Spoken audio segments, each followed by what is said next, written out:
এই মুহূৰ্তৰ breaking news বোকাজানৰ খটখটিত 26টা প্লাষ্টিকৰ চাবোনৰ বাকচত উদ্ধাৰ হৈছে 294.64 গ্ৰাম হেৰোইন। খটখটি আৰক্ষী থানাৰ অন্তৰ্গত জনক পুখুৰীত আৰক্ষীৰ ড্ৰাগছ বিউটি অভিযান আৰু অভিযান কালত আৰক্ষীয়ে 26টা প্লাষ্টিকৰ চাবোনৰ বাকচত 294.64 গ্ৰাম হেৰোইন উদ্ধাৰ কৰিবলৈ সক্ষম হয়। হেৰোইন সহ আৰক্ষীয়ে নাগালেণ্ডৰ ডিমাপুৰ বাসিন্দা গোকাভি চিচি নামৰ এটা সৰবৰাহকাৰীক আটক কৰিছে।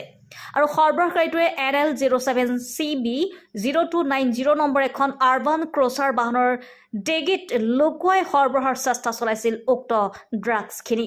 আৰু জব্দকৃত হেৰোইনখিনিৰ বজাৰ মূল্য 60 লাখ টকা হ'ব বুলি জানিব পৰা গৈছে।